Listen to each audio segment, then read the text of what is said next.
He had everything money could buy, until a blind waitress asked him one question he could never forget. You see him up there, perched on the edge of a penthouse rooftop, city lights stretching out below like a vast, indifferent ocean of diamonds. He had it all: right private jets that could whisk him across continents at a whim, 3 entire islands he owned outright, and a watch on his wrist that cost more than most people's homes.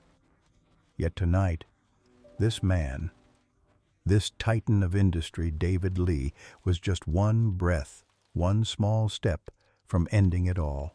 He was drowning in his own success.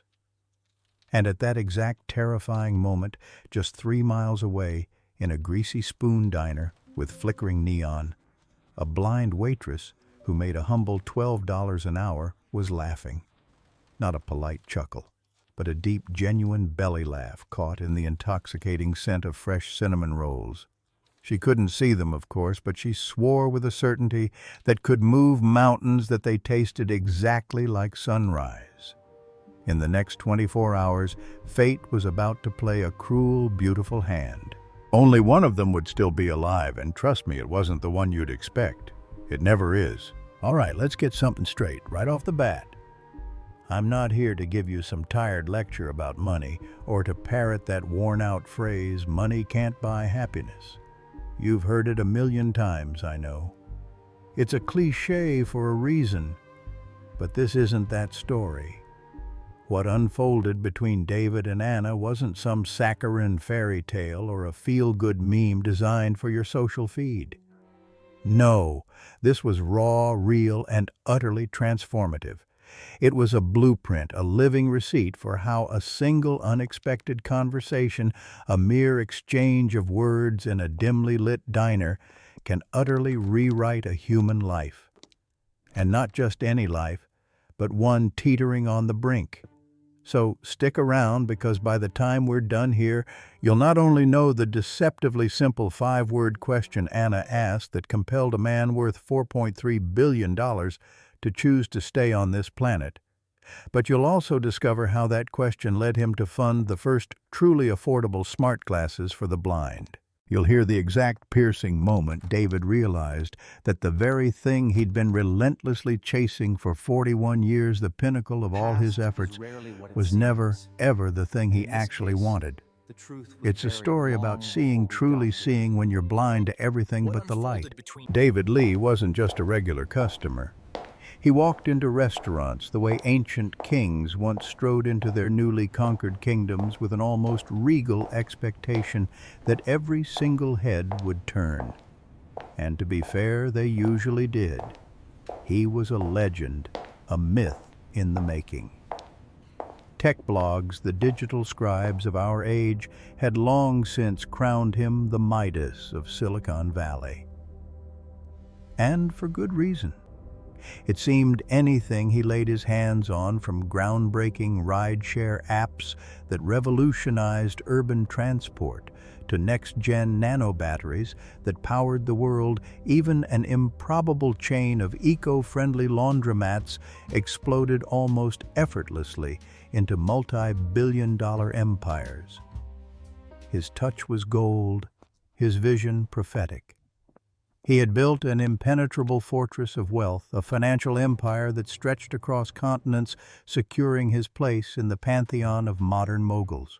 But within the sterile, cavernous confines of his penthouse, high above the city's admiring gaze, the mirrors were brutally cruel. They reflected back not a king, but a prisoner. He'd wake invariably at 2:17 a.m., heart hammering against his ribs like a trapped bird, the silence of his opulent bedroom amplifying every fear. He'd scroll through a contact list that seemed to go on forever, a digital Rolodex of power players and sycophants, yet not a single soul on that endless scroll felt safe enough, close enough to text the raw, vulnerable words, "I'm scared." The loneliness was a physical ache, a constant companion in his gilded cage. His accountant, a man whose life revolved around numbers, once tried to put David's wealth into perspective. remarking with a dry chuckle, "David, you're rich enough to buy every single house in a small city." David's response, delivered with a chilling, hollow laugh, had been, "Yeah, and still feel homeless in every single one." He wasn't just rich, he was rich in solitude, wealthy in despair. Tonight, that familiar emptiness felt heavier, more suffocating than usual. It clung to him like a shroud, a tangible weight pressing down on his soul. He dismissed his driver with a curt nod, instructing him to drop him at the curb, an unusual request for a man who typically moved with a phalanx of security. No security tonight, no entourage, no fawning assistants, no endless calls.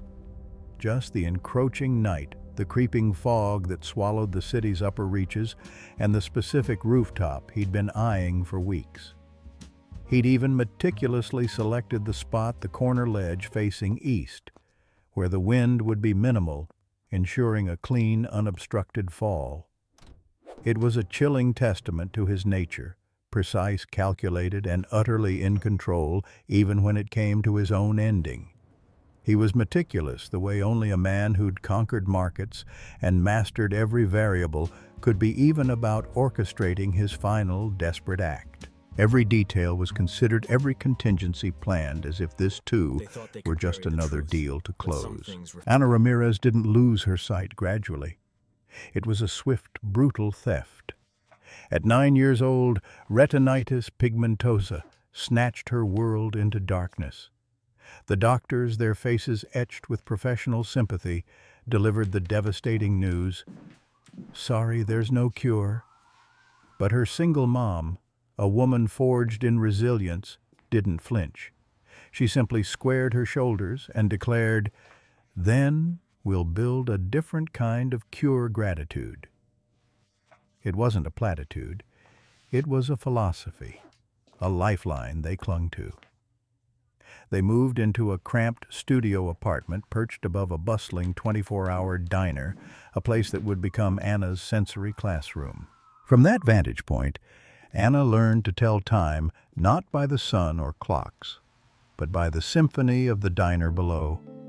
The breakfast rush, a chaotic crescendo of clattering plates, sizzling bacon and shouted orders, sounded like hail drumming on a tin roof, a vibrant, energetic start to the day. The midday lull, a softer hum of conversation, and the gentle clink of cutlery felt like a warm, lazy afternoon. And the 3 a.m. lull, when the diner breathed a quiet sigh, felt like velvet, a hushed, intimate moment before the next dawn. By 19, with her innate grace and uncanny ability to anticipate needs, she had become the diner's most requested server. Regulars, bless their hearts, would often lie, insisting it was because you're so fast, Anna.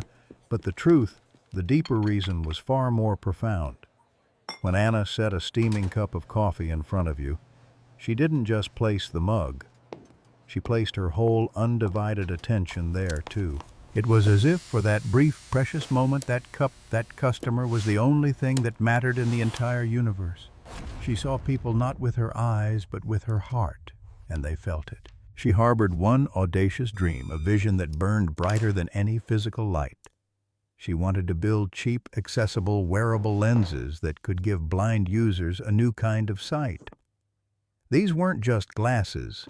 They were an extension of perception designed to use intricate soundscapes and subtle haptic feedback to allow users to see obstacles, to navigate their world with the same intuitive precision that bats use for echolocation. She'd spent countless hours sketching the complex circuit paths on braille graph paper, her fingers tracing the delicate lines of innovation. She'd meticulously assembled crude prototypes, mailing them off to tech incubators with a hopeful heart, only to collect a growing pile of polite yet firm rejection letters. She didn't discard them, though. Instead, she kept them tucked away in a shoebox, labeled with defiant humor, "Evidence I tried." Each rejection wasn't a failure. It was a testament to her unwavering persistence. Tonight, she was covering a double shift, the unplanned consequence of the new girl quitting without so much as a 2-week notice. The diner was a familiar comfort, a rhythmic pulse in her dark world. She had no idea, absolutely no inkling, that the most important customer of her entire life, a man carrying the crushing weight of a suicide note in his jacket pocket, was about to walk through that very door. His despair was a shadow she couldn't see but would soon feel.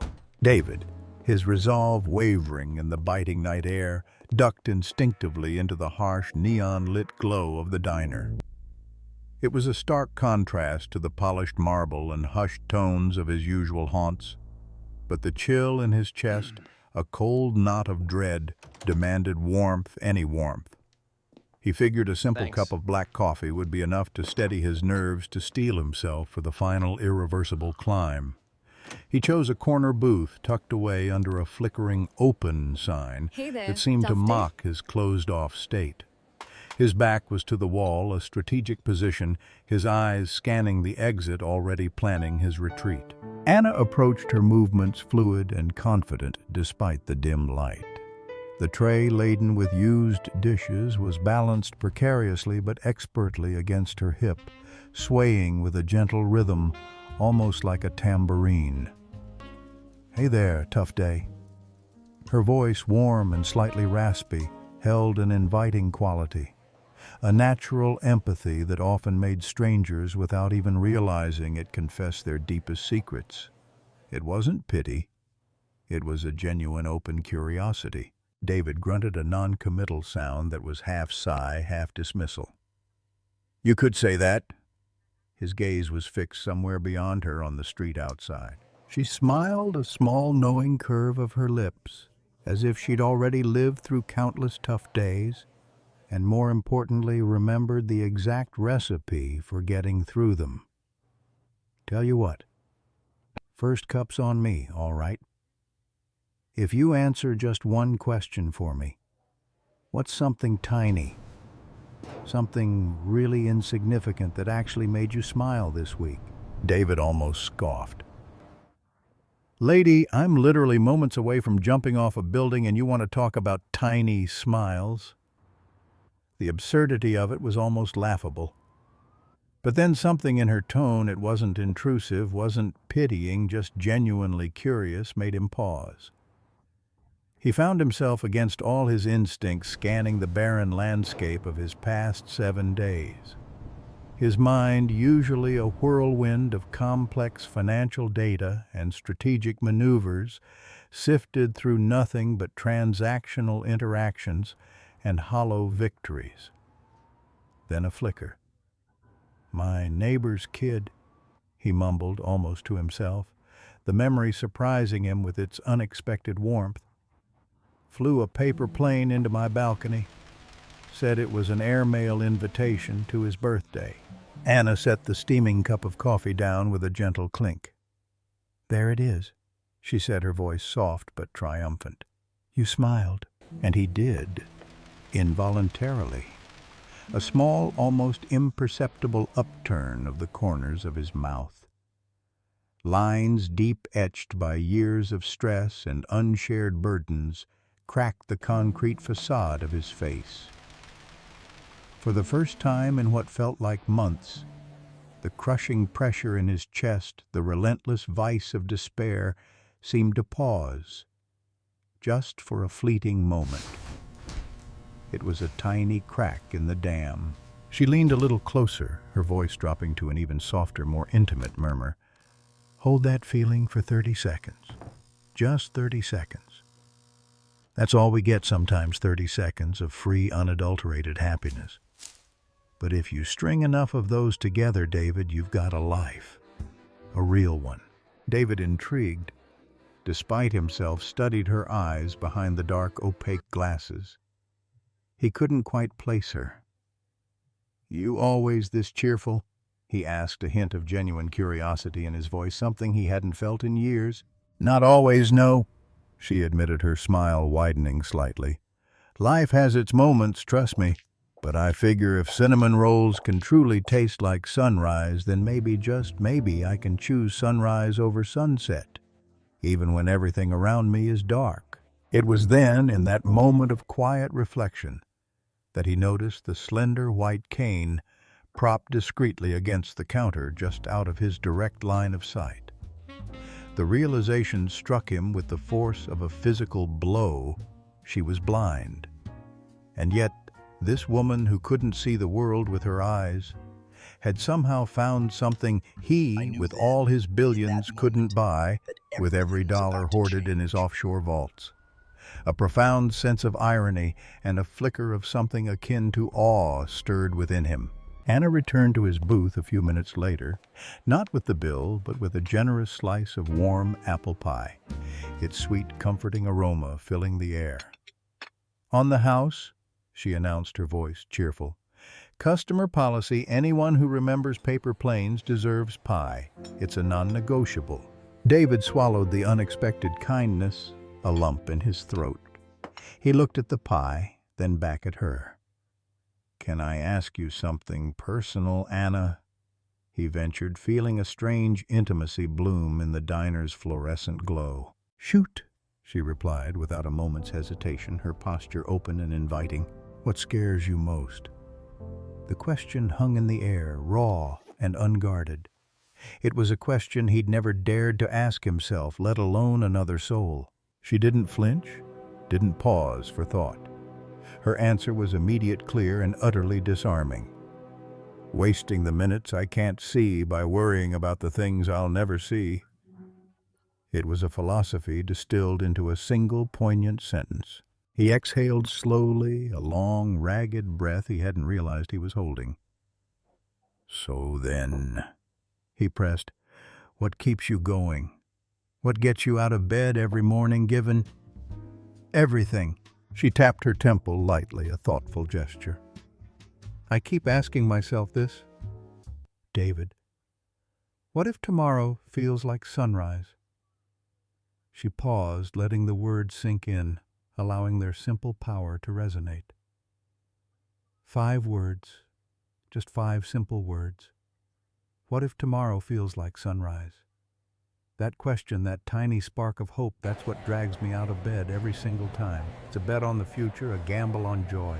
David sat back utterly stunned, as if he'd been gently, yet profoundly punched in the soul.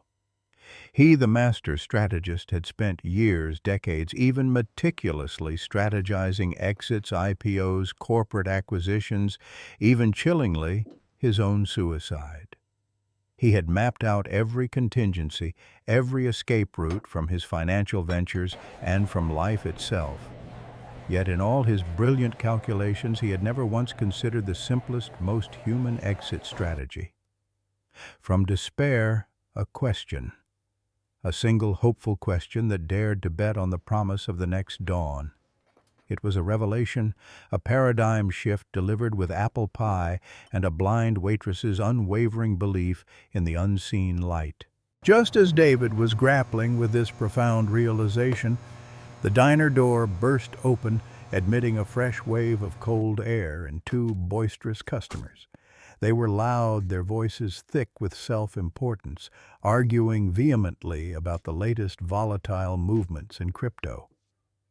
One of them, a man with an overly slick haircut and an expensive jacket, spotted David in the corner booth. His eyes widened in recognition, and he did a double take, a slow, disbelieving blink. "Yo, wait a minute. You're David Lee, aren't you?" he bellowed, his voice carrying across the diner.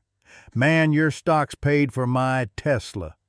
Seriously, thank you. Can I snag a selfie?" Before David, who instinctively recoiled from such blatant invasions of privacy, could even formulate a refusal, the fan had already yanked out his phone, poised to capture the moment.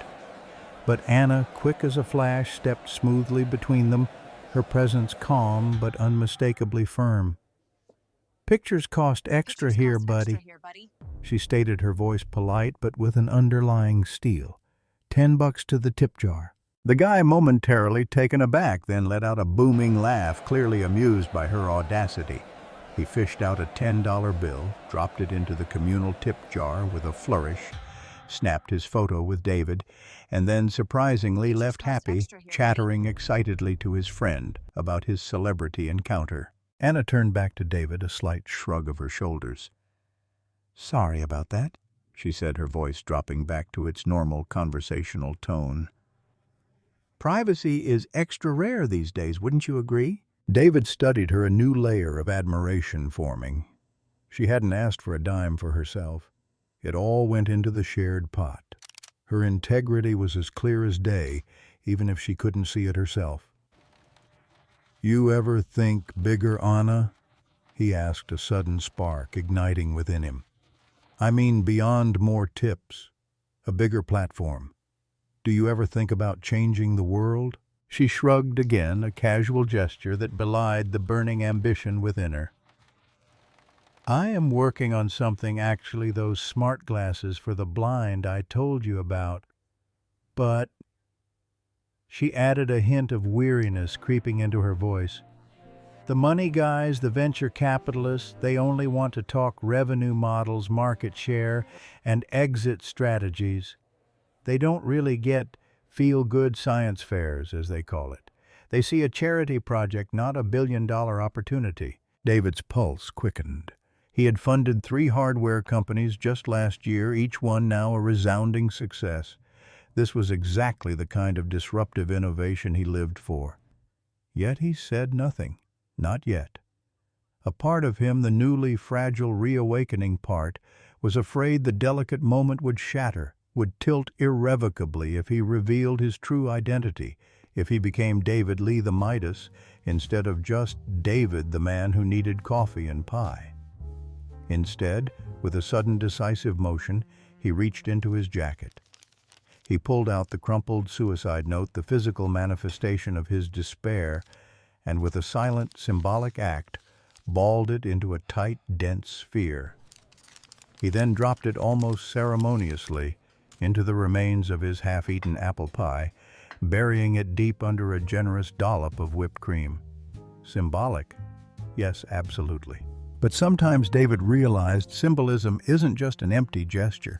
It's the very first brick laid in the arduous, hopeful process of rebuilding a life. The next evening, driven by an invisible force he couldn't quite name, David returned to the diner. He slid into the same booth, the one under the flickering "open" sign. He told himself it was just a coincidence, a mere habit. But, deep down, he knew better. Coincidence, he was beginning to understand, was often just courage wearing yesterday's clothes, a subtle nudge from the universe. Anna greeted him like an old friend, her voice warm and familiar. "Back for sunrise?" she asked, a knowing smile playing on her lips. "Something like that," he admitted, a genuine smile touching his own face. The lightness felt foreign yet welcome. This time he ordered pancakes, a stack piled high with extra syrup, a meal that felt somehow more hopeful than black coffee. Mid-bite, the words tumbled out, a carefully constructed hypothetical.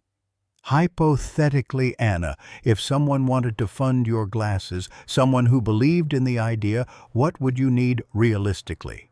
"Hypothetically," she wiped her fingers on her apron, her brow furrowed in thought, considering his question with the same earnestness she applied to every order. "Well, hypothetically, we'd need about 200 grand for initial prototypes to refine the tech and get a working model. Then another 300,000 for manufacturing the first small batch to get them into people's hands. So 500,000 total, hypothetically speaking." He whistled softly, a low, almost imperceptible sound. "That's practically lunch money in Palo Alto, Anna." He was used to dealing in millions, billions. 500,000 felt like a rounding error. Her smile faltered slightly, a flicker of something close to hurt in her expression. "Yeah, well," she said, a hint of steel in her voice. "I serve lunch, David. I don't sell it."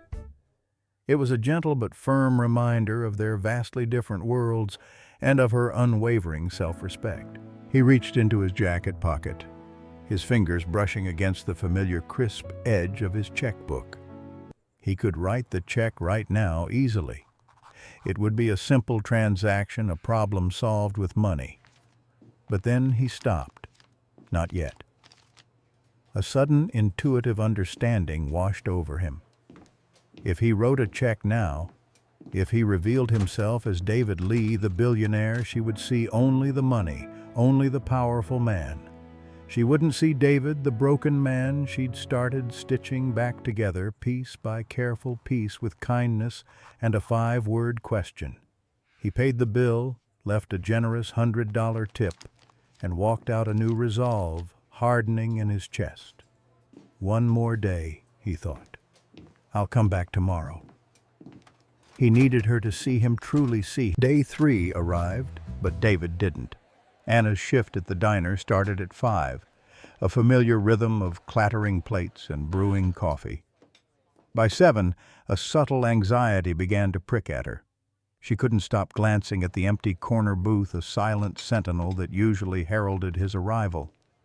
It wasn't just the potential lost tip. It was a deeper, unnameable concern that gnawed at her. She had felt a connection with this man, a nascent hope that perhaps she had truly helped him. The silence of his absence was louder than any diner noise. At 8:30, the diner door burst open with an alarming urgency. But it wasn't David. Instead, it was Marcus, his driver, his usually composed face pale and etched with a frantic worry Anna could almost taste. He scanned the room, his eyes wide until they landed on her. "Miss Anna?" he asked, his voice strained, a tremor running through it. "That's me," she replied, her heart already starting to pound with a premonition of bad news. Marcus swallowed hard, his gaze darting nervously around the diner. "Mr. Lee sent me. He's in the hospital. He tried to... Well, he's alive, thank God, but he's asking for you. He specifically asked for Anna." The words hung in the air, heavy and chilling. Anna gripped her cane tighter, her knuckles white. The floor beneath her feet seemed to tilt. "I don't even know a Mr. Lee," she said, her voice barely a whisper, a desperate attempt to deny the growing dread. "I mean, I served a David, but I don't know a Mr. Lee." Marcus looked at her, his eyes filled with a desperate plea. "The man in booth 6, Miss Anna, the one you served coffee and pie to. That's him, David Lee, the billionaire." A profound, suffocating silence clattered around her like dropped plates, echoing the sudden horrifying realization. The billionaire. She had served coffee, offered kindness, and shared a piece of her soul with a life teetering on the absolute brink. She had assumed with a naive hope that her simple words had steadied him, pulled him back from the precipice. Now, with Marcus's revelation, she realized the edge was far sharper, far more treacherous than she had ever imagined. The weight of what had almost happened and the terrifying fragility of human life settled upon her with an unbearable force. Her heart ached, a sharp, sudden pain of knowing. Hospital corridors, Anna quickly discovered, had a distinct, inescapable smell, a sterile blend of bleach and antiseptic mingling with the faint metallic tang of fear and the heavy scent of borrowed time. She navigated them by echo, the reassuring rhythmic clicks of her white cane bouncing off the linoleum floors, and sterile walls painting a sonic map of her surroundings. Marcus, his earlier panic now replaced by a quiet, grim determination, guided her to room 407. Inside the scene was stark. David lay in a flimsy hospital gown, looking impossibly small against the stark white sheets. An IV line snaked from a bag of clear fluid into his arm, a silent, relentless drip of sustenance. His eyes were sunken, dark smudges beneath them, but they were open and they were alive. Fragile, but present. "I almost didn't make it, Anna," he whispered, his voice hoarse, barely audible above the soft whir of medical equipment. He looked utterly drained, stripped bare of all his usual power and bravado. "But I kept hearing your voice repeating that question. What if tomorrow feels like sunrise?" It was like a faint melody in the darkness, a promise I couldn't quite let go of. Anna's throat tightened, a sudden lump of emotion, making it hard to speak. "So why then?" she asked, her voice soft but firm, a hint of raw pain in her tone. "Why'd you try to cash out early? Why give up on that sunrise?"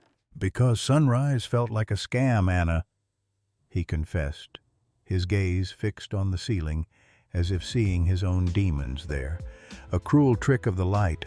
Then I met you, and I thought maybe I could actually see it, truly see it, even without my own eyes. You made me believe in it, but last night, the darkness just got too loud. It screamed and I couldn't hear anything else."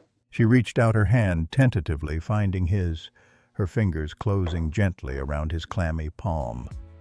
It was a simple, profound gesture of connection. "Next time, David," she said, her voice cracking slightly, "you call, you hear me, you just call. Even blind people answer phones." A fragile, almost disbelieving laugh hiccuped out of him, a sound raw with pain and relief but undeniably real. It was the first genuine sound of joy she had heard from him.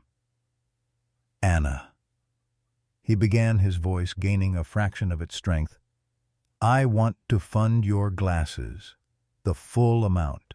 No strings attached, no venture capital bullshit. But I need one thing from you. Just one." "Which is?" she prompted, her heart pounding with a mix of trepidation and burgeoning hope. "Stay on this journey with me," he pleaded, his eyes locking onto hers, searching for something, anything. "Be my partner, Anna, not my project. I've spent my entire life buying solutions, acquiring things, controlling outcomes. I need to start earning them. I need to earn this life back, and I think I need you to help me." She hesitated, her grip on his hand tightening slightly. The offer was monumental, life-changing, but she also recognized the potential for imbalance. "I'm not your therapy animal, David," she stated plainly, her voice firm, asserting her own agency. "I know that," he responded quickly, earnestly, "and I'm not asking you to be. I'm asking as equals, Anna. You build the tech, the vision, the heart of it. I'll fund it, provide the resources, clear the path. But more than that, we also build each other. We navigate this together." She squeezed his hand, a silent agreement passing between them, a fragile new covenant forged in a sterile hospital room. "Deal," she finally said, a small resolute smile on her face. "But first you eat pancakes. Hospital pancakes suck, let's be honest. But they're still sunrise, David, if you add enough syrup." The light had returned to her voice, and in that moment David felt a warmth spread through him that had nothing to do with the IV drip. 3 weeks later, David, now visibly healthier, though still carrying the shadow of his recent ordeal, arranged a private room at the city's most prestigious tech incubator. The air crackled with anticipation, a nervous energy that was a stark contrast to the diner's comfortable chaos. Anna, dressed simply but impeccably in a thrift store blazer that she'd painstakingly chosen, stood before a formidable panel of 10 stone-faced venture partners. These were the gatekeepers, the arbiters of innovation, their expressions carefully neutral, betraying neither interest nor skepticism. She began, her voice clear and resonant, devoid of any hint of nervousness. She didn't just talk. She painted a picture, a future. She unveiled the prototype of her smart glasses, a sleek, minimalist design that defied the clunky expectations of assistive technology. She demonstrated their functionality, ultrasonic sensors that mapped the environment in real time, gentle haptic vibrations on the temples that translated obstacles into tactile cues, and a sophisticated machine learning algorithm that continuously learned and adapted to a user's unique walking speed and gait. It was elegant, intuitive, and groundbreaking. One partner, a man with a perpetually raised eyebrow and a reputation for ruthless questioning, finally spoke. "Impressive tech, Ms. Ramirez. But let's talk brass tacks. What's the market size for something like this? Is it truly scalable?" Anna smiled, a confident, knowing smile that radiated from within. The direct market size, sir, is 39 million blind people globally, a number that's unfortunately growing, especially with aging populations. But the bigger market, the one you should be truly interested in, is human dignity. It's anyone, anywhere, who's tired of literally or figuratively walking into walls. It's about independence, accessibility, and unlocking potential. David watched from the back of the room, a silent, proud observer. His heart thundered in his chest, not with the familiar anxiety of a high-stakes deal, but with an unfamiliar, profound sense of pride, not for himself, but for her. He had promised Anna he would stay silent, let her steer the ship, let her vision shine. And she was absolutely commanding the room. Another partner, a woman known for her incisive, often cynical questions, leaned forward. "Let's be realistic, Ms. Ramirez. What's to stop a tech giant like Meta or Apple from simply copying your core technology once it gains traction? They have unlimited resources." Anna's chin lifted, her gaze, though unseen, felt directly aimed at the questioner. "They'll copy, absolutely." She conceded, her voice unwavering. "That's the nature of innovation. But we're going to do something they won't. We'll open source the core code, not the proprietary hardware, but the underlying intelligence. Why? Because no one," she declared, her voice ringing with conviction, "no one should be able to patent blind people into poverty. This isn't just about profit. It's about universal access. It's about a fundamental human right to navigate the world safely and independently." A ripple went through the room. Gasps. Then a stunned silence, followed by a sudden, spontaneous burst of applause. David felt something profound expand in his chest, a feeling far richer and more fulfilling than any acquisition or IPO had ever given him. It was pride, yes, but not for his own achievements. It was pride for the woman who had once served him coffee, who now stood before these titans of industry, serving not just hope, but a revolutionary vision in slide deck form. They walked out of that incubator with $5.2 million in seed funding, more than double their initial ask. David, true to his word, matched it personally, an additional $5.2 million, no equity required. The press, ever eager for a narrative, called it philanthropy. Anna, with her characteristic wit and unwavering sense of justice, simply called it fair back pay for 20 years of ignored potential.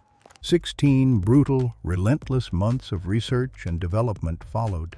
There were countless late nights fueled by cold coffee and sheer determination, frustrating setbacks that threatened to derail everything, and moments of exhilarating breakthrough. The team, a diverse group of engineers, designers, and accessibility advocates, pushed the boundaries of what was thought possible. They iterated, failed, learned, and iterated again. It was a crucible forging not just a product, but a bond between them. Finally, the day arrived. The glasses, elegantly branded Sunrise One, launched at the Consumer Electronics Show, CES, the world's premier showcase for innovation. The energy was electric, the hall buzzing with anticipation. Anna, a beacon of calm amidst the storm of flashing lights and eager journalists, took the stage. In one hand, she held her familiar white cane, a symbol of her journey. In the other, she held the sleek, almost futuristic Sunrise One glasses, a testament to her vision. She began by describing her own experience not just as a creator, but as a user. She recounted navigating the incredibly crowded conference floor earlier that very morning, a chaotic labyrinth of booths and people, identifying every obstacle, every approaching body by the subtle, precise pulses on her temples. The audience, captivated, erupted into thunderous applause, a wave of understanding washing over them. Pre-orders for Sunrise 1 crashed the website in a mere 43 minutes, a testament to the pent-up demand and the immediate impact of her demonstration. Backstage, amidst the celebratory chaos, David found her a quiet smile on his face. "We did it, Anna," he said, his voice thick with emotion, a profound sense of shared accomplishment. Anna shook her head gently, a playful glint in her unseen eyes. "I did the tech," she corrected him, her voice firm but affectionate. "You did the surviving, David.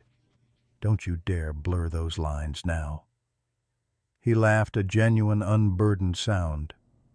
He realized in that moment that she would never let him forget the night he almost quit, the night he almost chose sunset. And he knew with absolute certainty that was perfectly okay. That kind of accountability, that unwavering truth, tasted far better than any champagne. It tasted like life itself. 1 year post-launch, the impact of Sunrise 1 was undeniable, a vibrant testament to Anna's vision and David's unwavering support. They had shipped an astonishing 120,000 units worldwide, each pair subsidized to a revolutionary $99, making true independence accessible, not just aspirational. David stood with Anna at a bustling distribution center in Kenya, the African sun warm on his face. Around them, children who had once crawled, navigating their world by touch and instinct, now zipped past on dusty dirt paths, their small faces alight with joy, the sleek frames of Sunrise 1 glasses flashing in the sunlight. It was a scene of pure, unadulterated triumph, a living, breathing testament to their shared dream. He turned to her, a deep sense of gratitude welling up within him.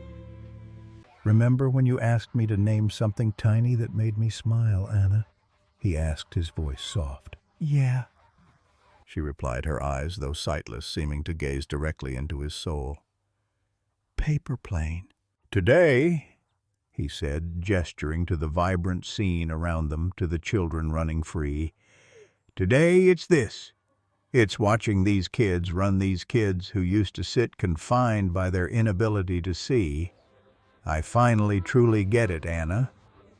Happiness isn't some vast static stockpile you hoard away. It's not something you own. It's circulation. It's a current, a flow. You let it move you, let it go out into the world, and it multiplies. It comes back to you bigger and brighter than before." He paused, taking in the beauty of the moment, the sheer undeniable joy radiating from the children. Anna grinned, a wide, genuine smile that crinkled the corners of her eyes. "Listen to you, David," she teased gently. "You're starting to sound an awful lot like a blind waitress." David looked out at the Kenyan sunset, a breathtaking canvas of fiery orange and deep purple spilling across the sky just like syrup over pancakes. He felt a profound sense of peace, a quiet contentment he hadn't known was possible. "No," he corrected her, his voice filled with a newfound clarity, a deep, abiding certainty. "Just someone who finally chose sunrise. If you've ever felt like the darkness was louder than the light, if you've ever struggled to see the dawn, drop a sunrise in the comments below. Let Anna and David know they're definitely not alone in this fight for hope. And hey, share this story with someone who might have forgotten that tomorrow just maybe might feel entirely different." Life, as David quickly learned, wasn't a fairy tale with a neat, happy ending where all problems magically vanish. He still battles depression. It's a chronic condition, a shadow that sometimes looms. But now he manages it the way he once meticulously scheduled earnings calls and crucial board meetings. Therapy every Tuesday, a detailed gratitude list every single night, and rooftop visits strictly prohibited, a non-negotiable boundary. He understands now that true resilience isn't the absence of struggle, but the consistent, diligent work of showing up for yourself day after day. He's learning to earn his own sunrise.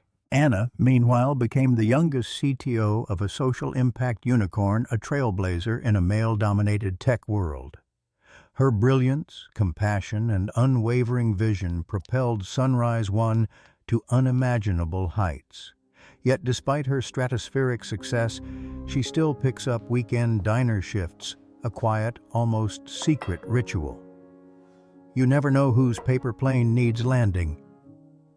She says her reasoning as simple and profound as ever, a constant reminder of where she came from and why she does what she does. She knows that sometimes the most important connections are made over a cup of coffee and a listening ear. Together they founded the What If Tomorrow Foundation, a philanthropic endeavor dedicated to funding innovative tech solutions for overlooked disabilities, transforming lives on a global scale. Their motto, emblazoned on every piece of their literature, encapsulates their shared philosophy: see differently, then make difference visible. It's a powerful call to action, a testament to their belief in the transformative power of perspective. And that crumpled suicide note, the one David had buried under whipped cream, Anna had it framed. Not just any frame, but one with glass on both sides, so they could flip it over every year and reread the date he didn't die. The inscription etched beneath the delicate paper serves as a poignant, powerful reminder: the day we almost missed sunrise.